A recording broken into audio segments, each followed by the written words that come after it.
So in previous video, I talked about the possibility or even the probability that Israel's Mashiach will come on Shavuot, and I explained in great detail why I made the case for it.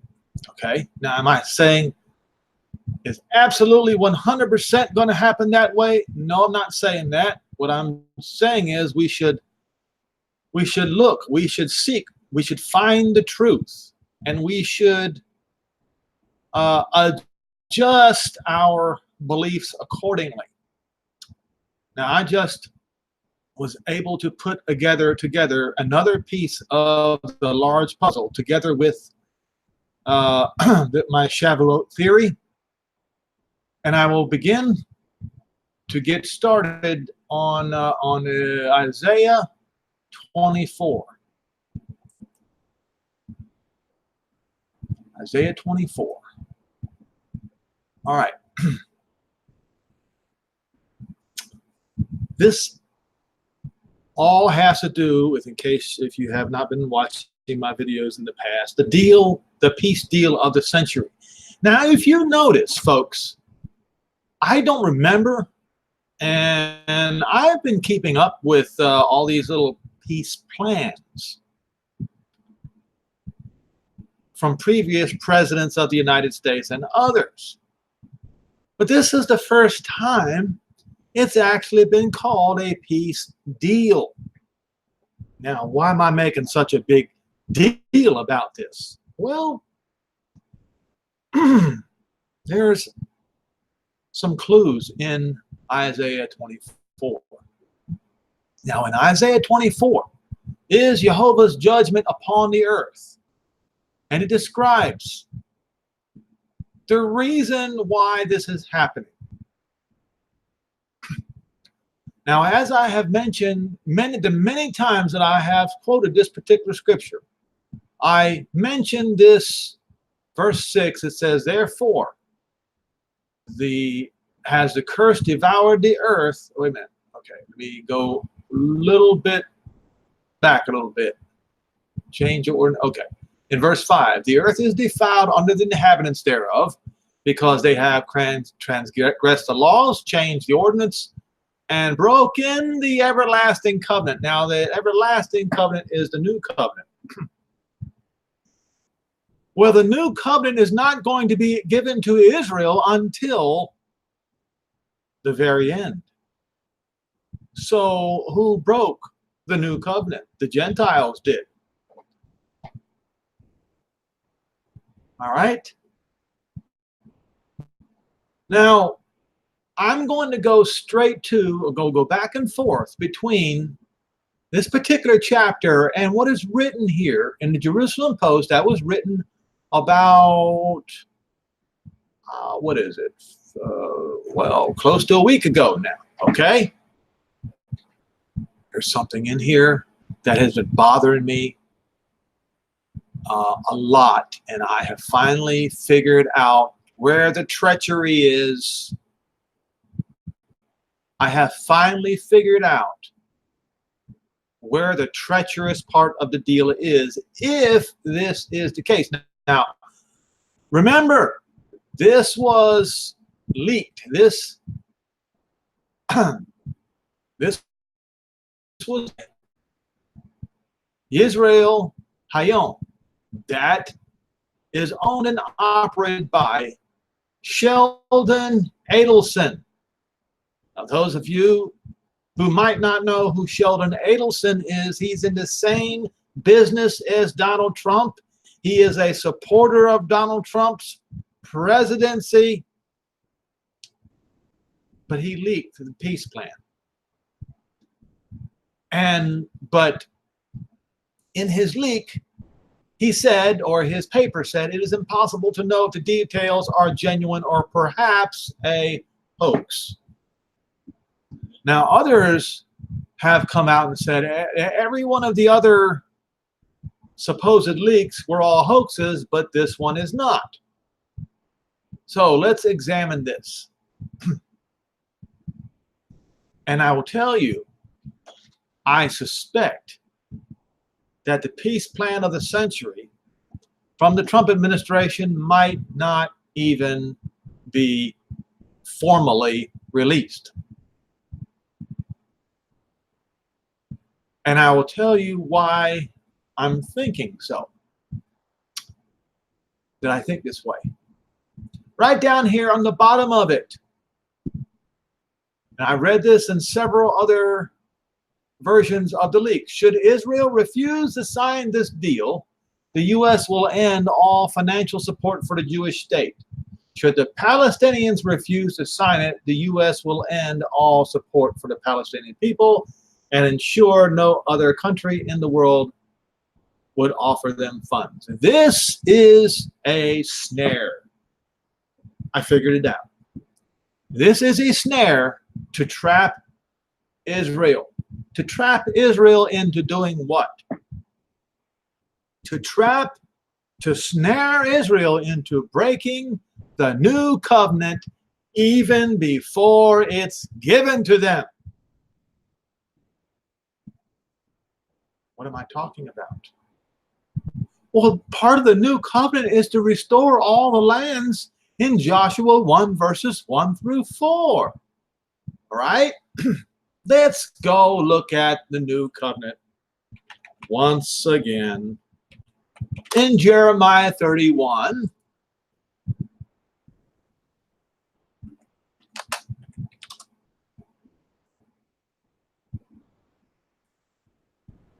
Okay. So part of the peace plan would be to allow the Palestinians to still have lands in Samaria. Jeremiah 31 is the new covenant for Israel. Okay? If you don't believe it, let's go ahead and start with verse 31. Behold, the days come, saith Jehovah, that I will make a new covenant with the house of Israel and with the house of Judah, not according to the covenant that I made with their fathers in the day that I took them by the hand to bring them out of the land of Egypt, which my covenant they broke, although I was a husband unto them, saith Jehovah. But this shall be the covenant that I will make unto the house of Israel after those days. That means after when the time of the end occurs. The time when Israel is restored back to their homeland. I will put my Torah in their inward parts and write it in their hearts, and will be their Elohim, and they shall be my people. And they shall teach no more every man his neighbor and every man his brother, saying, Know Jehovah, for they all will know me from the least of them to the greatest of them, saith Jehovah. For I will forgive their iniquity and remember their sins no more. What I am saying is the treachery with the peace deal of the century appears to force the leaders of Israel to break the new covenant even before it's given to them. Here's what I mean. The whole, not only the whole of chapter 31 is about the new covenant, but also chapter 30. It's chapter 30 as well.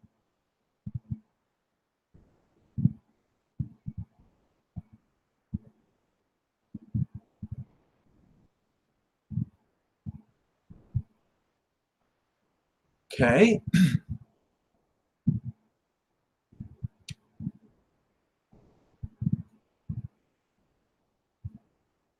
Verse 18, thus saith Jehovah, behold, I will bring back again the captives of Jacob's tents, and have mercy upon his dwelling places.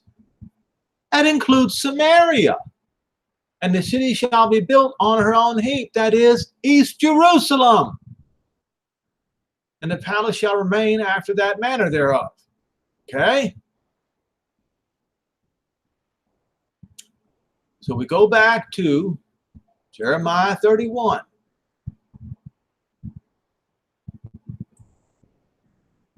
Here's what it says in here.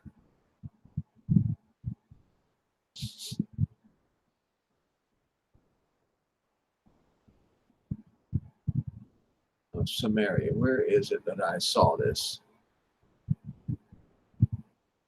There it is.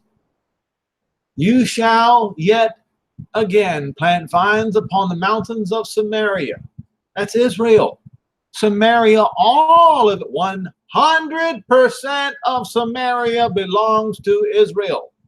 And you shall eat them as normal things. You see, force Israel to break the new covenant, to give up parts of Samaria, even if it's small parts, even if it's 1 square inch, even if they were forcing Israel to give up 1 square inch of Samaria, that is trying to force Israel to break the new covenant.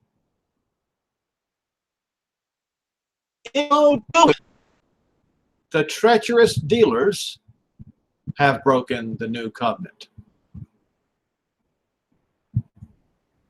It blows up in their faces. Let's go back.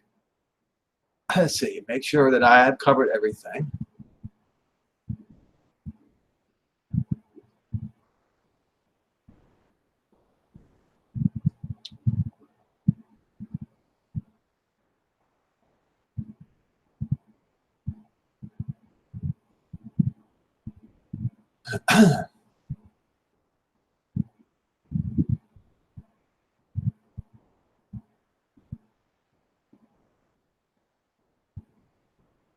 Right?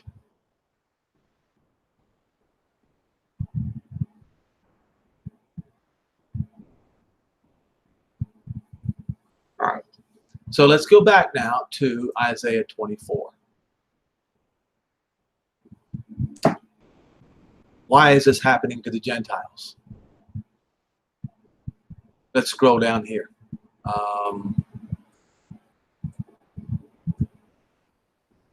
Right. All right. From the extremities of the earth. Where is that? The United States?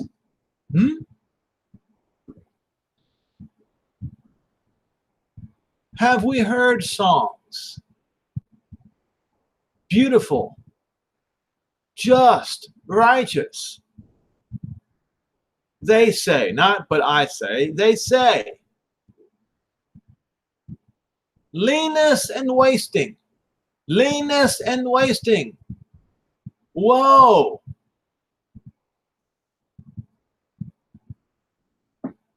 To act or deal treacherously. Magad 898 in Strong's Concordance. To act or deal treacherously. There's that word, deal.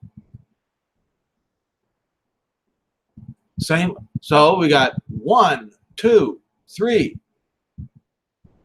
They deal treacherously. Woe to those who deal treacherously, who deal treacherously, who deal treacherously. Their apparel, as beged, is treacherously or treachery. They even wear it. Their suits and ties are treachery. And what happens because of this treachery, this deal? It explicitly mentions to act or deal treacherously. What happens? Fear the pit and the gin, the snare. Remember Psalm 69 and verse 22? Let's go there.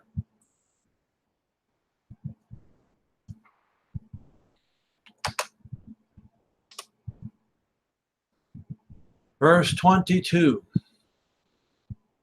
Let's go and get Strong's Concordance out, and we'll see that the same words are being used.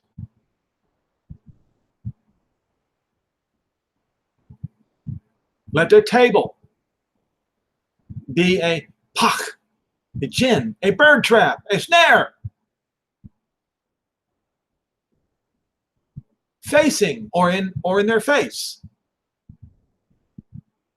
And let shalom, peace and safety, let it become, now it says a bait or lure or a snare. Now you can, I'm a country boy, I know what this means. There is a part of the snare, a part of the trap that is the trigger. And typically that's where the bait is located. You set the bait near the trigger of the trap. That triggers the trap to snap or to envelope the bird. This is clearly what he's talking about here. So it says, let shalom or peace and security, let it be the bait or the trigger or the trip line. And as we read in the words of Paul, I'm putting all this stuff together here now. First Thessalonians 5. But the times and the seasons, brethren, I have no need that you have no need that I write unto you, for you yourselves know perfectly that the day of Jehovah's wrath so comes as a thief in the night. For when they shall write a peace treaty, nope, that's not what it says. When they shall sign a peace treaty, no, that's not what it says. It says, when they shall say peace and safety, or as David said, shalom, peace and safety is the same thing. Then sudden destruction comes upon them as travail upon a woman with child, and they shall not escape. So where did Paul get this from? Well, he not only got it from David in Psalm 69 and verse 22, but he also got this from Isaiah 24.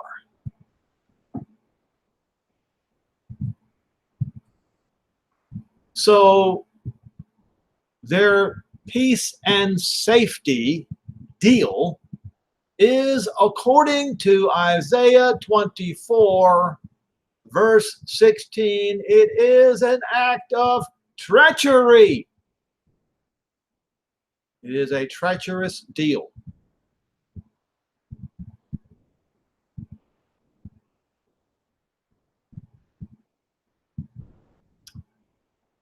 Look what happens. Look what happens during this time. Let's see for the all right. Verse 18. It shall come to pass that he who flees from the noise of the fear shall fall into the pit, and he that comes up out of the midst of the pit shall be taken in the snare. For the windows from on high are open, and the foundations of the earth do shake. Sound familiar? Let's go to Revelation 6.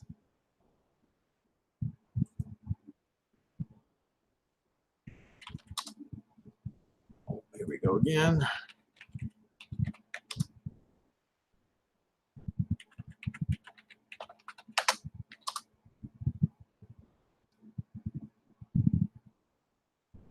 See, King James. And when, verse 12, and when he had opened the sixth seal, and lo, there was a great earthquake. All right, let's go back to it. Hold on, let's match it up. It says, for the windows from on high are open, and the foundations of the earth do shake. All right, we got one match. Let's go find another match. The great earthquake, and the sun became black as sackcloth of hair, and the moon became as blood, and the stars of heaven fell into the earth. Oh, there's another match. There's another match. Stars of heaven fell to the earth. For the windows from on high are open. That's right. Meteorites are falling from the sky. As it is written in Revelation 6, as a fig tree casts her untimely figs when she is shaken with a mighty wind. And the heavens departed as a scroll when it is rolled together, and every mountain and coastland were moved out of their places. The kings of the earth, and so on and so forth. What is happening here? Because they are hiding themselves from the one who sits on the throne, because he is on location. They see him running and hiding from him because they see him. And then they see the Son of Man, the Lamb. For great is the day of his wrath, and who shall be able to stand? Now, once again, we go back to Acts 2, and we see when this happens.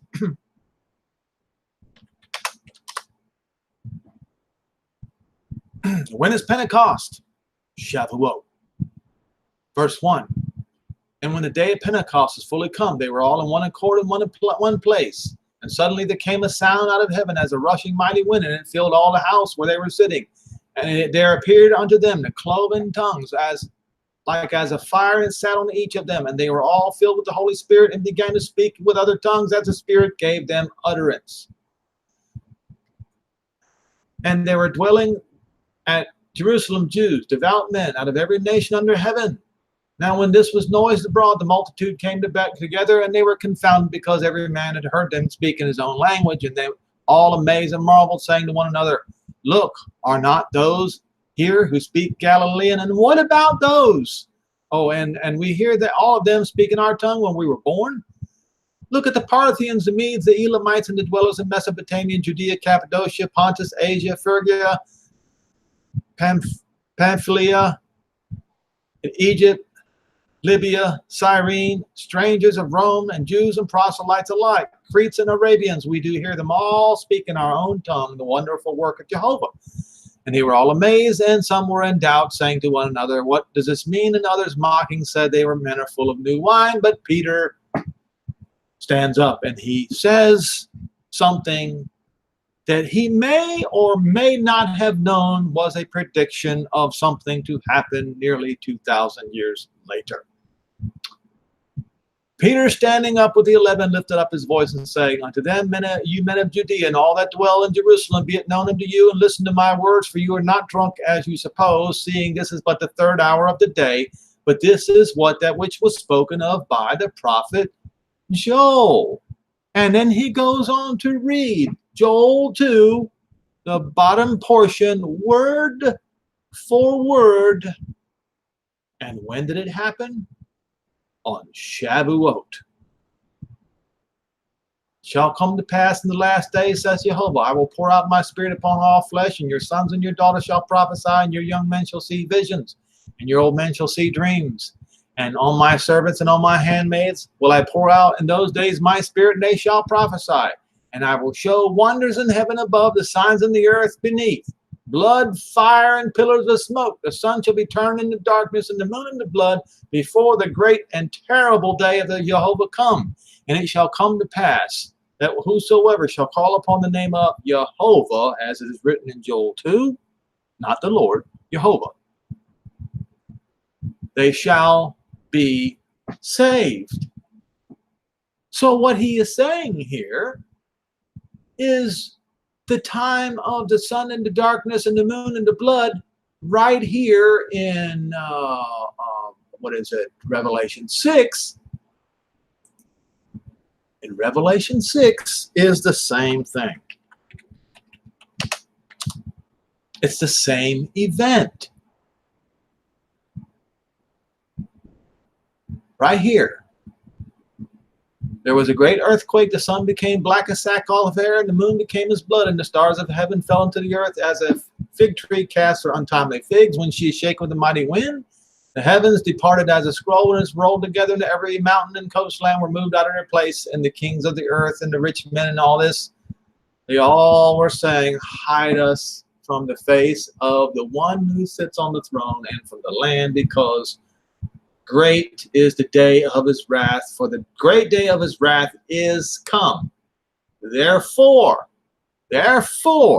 according to Peter, and I don't think that I'm reading it wrong, I could be, but I doubt it. This is Shavuot. Shavuot, my friends. And it coincides with a very treacherous deal right here, coming from the farthest parts of the earth. A treacherous deal, treacherous deal, treacherous deal. They are wearing, their very clothing are treacherous. And because of this treacherous deal, all the horrible things are happening. Verse 17, fear the pit and the snare are upon you, O inhabitants of the earth.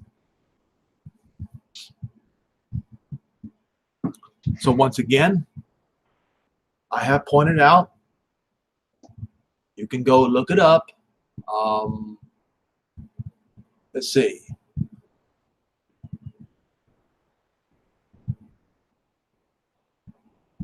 Torah. Let's see. Given on Shavuot. The word Shavuot means weeks, and it marks the conclusion of the counting of the Omer. Its date is directly linked to that of the Passover. The Torah mandates the seventh week counting of the Omer, beginning with the second day of Passover. Beginning on the second day of Passover, to be immediately followed by Shavuot.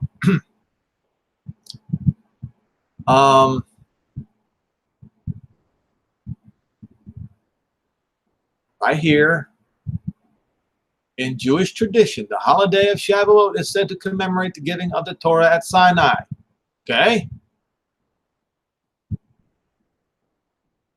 Now, so we got that one. And as I have pointed out, I pointed out in Luke 1,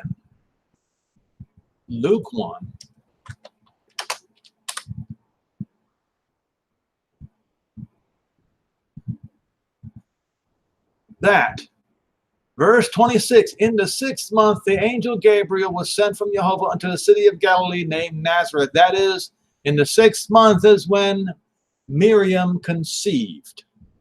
So there are 12 months in the Hebrew calendar, with the exception of every 19 or so years, there is a leap year where there is a second Adar. So in the 19, or in the, 18 out of 19 years, there are 12 months in a year. This is the 6th month. You can do second grade math and come to the conclusion that he was born on the 3rd month, which is the month of Sivan, which is the month that Shavuot is on. Messiah came on Shavuot the first time.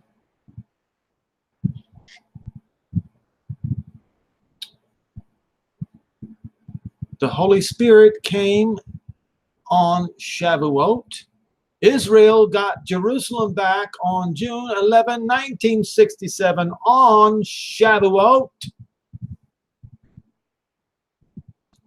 Let's see.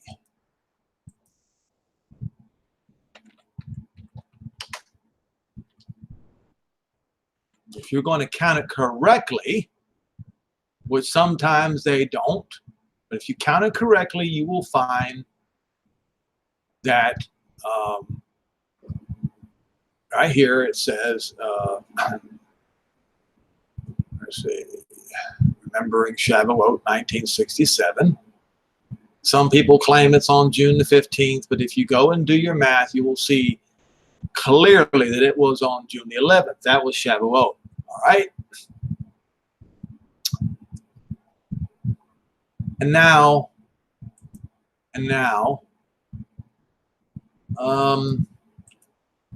they are marking the deal of the century after Shavuot.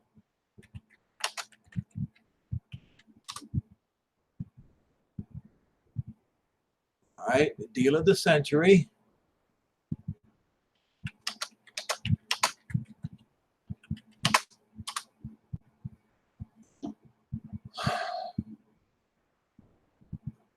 On Jerusalem Post 5 days ago,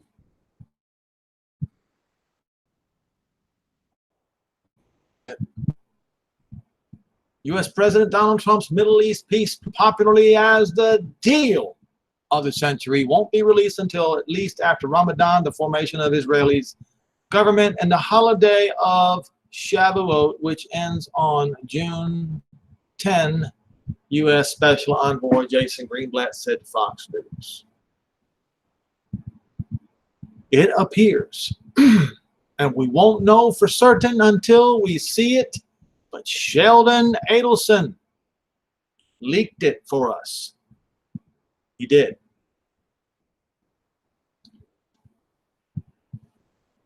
It appears that they are trying to get the state of Israel to break the new covenant even before they have received it. And in so doing, in dealing so treacherously with Israel,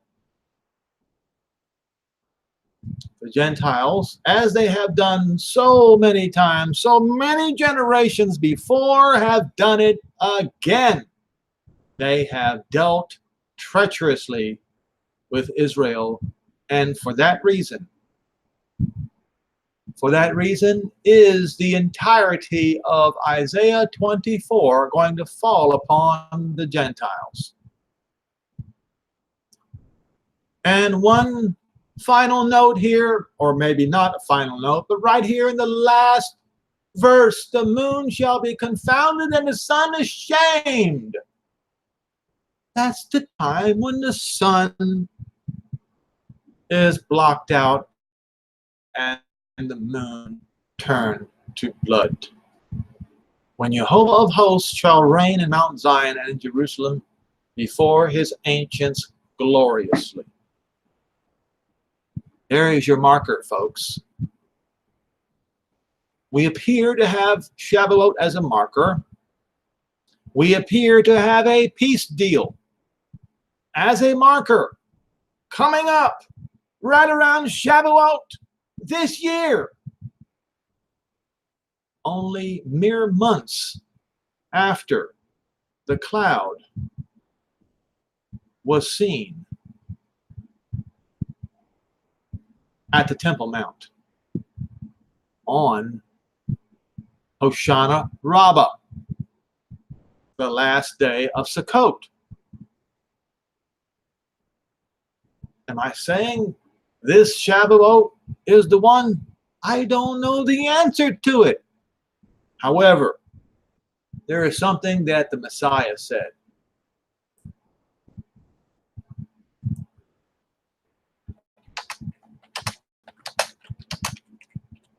What is the point of watching, folks? So that you'll see it coming, right? What is this? Why? Okay, watch.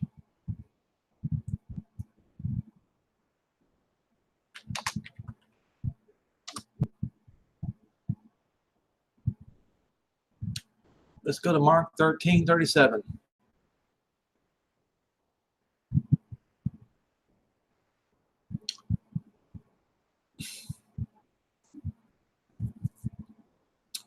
Watch ye therefore, for you know not when the master of the house comes, at evening or at midnight or at cock crowing or in the morning, lest coming suddenly he find you asleep. And what I say to you, I say to all, watch. Why are you watching? What's the point of watching? If you're going to be raptured anyway, what's the point of watching? Why are you watching? Because if you are watching, you will see it coming. If you're watching.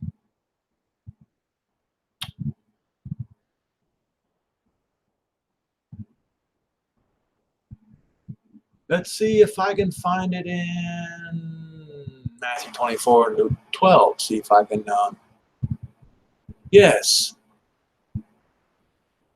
Verse 42 in Matthew 24, watch ye therefore. Well, here he goes again. Because you know not what hour your master does come. But to know this, if the good man of the house had known in what watch, wait a minute. What he's saying is you should know the watch that you're in. You should know round about what time. Not necessarily the day or the hour, but close. If he'd have been paying attention, if he would have known what watch the thief would come. Now, as I remember, isn't a watch a period of 3 hours? Is it not? Those of you who are more familiar with that sort of thing than I, isn't that the case? Where you have the third watch, the fourth watch, the fifth watch, you know what I'm saying? How long is a watch? I don't know if I can Google this or not. How much time is in a watch? The problem is the world doesn't even know anymore what a watch is.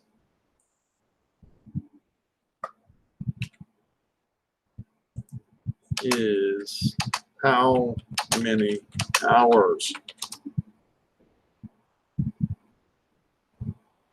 This sad situation that we live in today.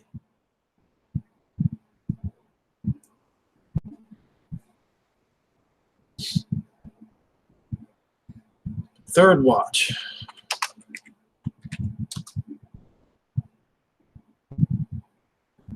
I can't believe this. It's all nothing but this is a classic example, folks, of being asleep right here. Second watch.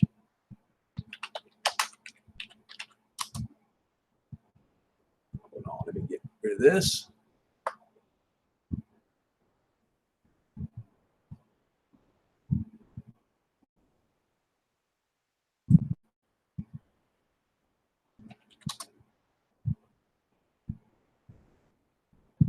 Can't even find it anymore. All right, let's do this then. Maybe we can find it in Strong's Concordance. All right.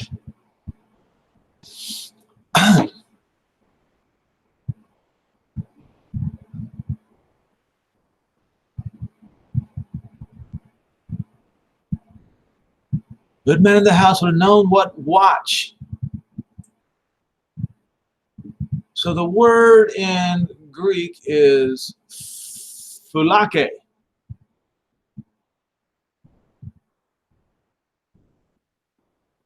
All right, time of the night, watch.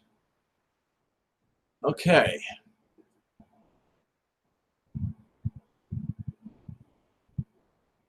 The period of time during which part of the guard were on duty, at the end of which others relieved them. And earlier Greeks divided the night commonly into 3 parts.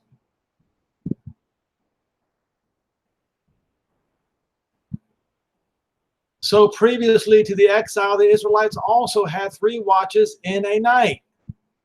Subsequently, however, after they became subject to Rome, they adopted the Roman custom of dividing the night into 4 watches. Okay, so it's every 3 hours or every 4 hours in the night. That is the length of a watch. Now we're getting somewhere. All right, so let's get back. So what he is saying is, if he would have known what watch the thief would come, what he's saying is the general time frame. If a watch is 3 hours, according to Roman custom, which apparently in this case it was. He didn't know what hour, but he should have known what watch. This is what he's saying. He would have watched. He would not have suffered his house to be broken up. Be you also ready, as he should have been. In other words, you should know what watch. the thief comes, or maybe better translated, the Messiah comes. Because in such an hour as you think not, the Son of Man comes.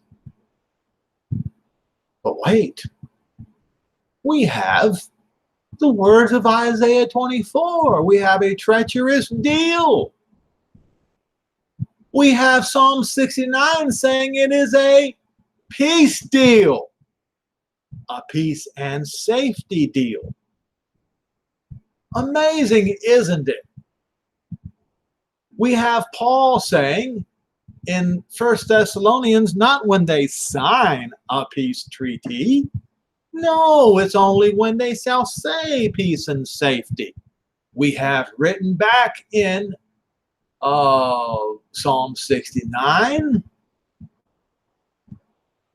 and let peace, let it become the tripwire. Or you see, the bait of the snare is always the trip line, the tripwire. So who's going to be ensnared by it? It's going to blow up in their face.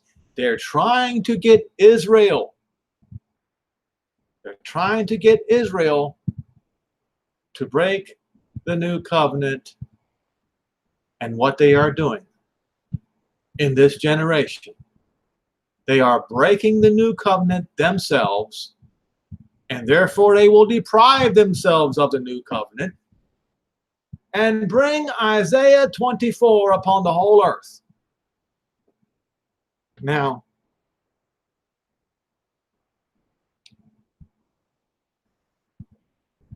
that's how I see it. I could be wrong, but I don't think I am. The best I can do right now is saying it could be this coming Shavuot. It could be. Watch. Take a look at the signs. Take a look at the markers. Take a look at the pieces of the puzzles coming together, and you tell me. You tell me where I'm wrong. Somebody please show me where I'm wrong, because I want to know.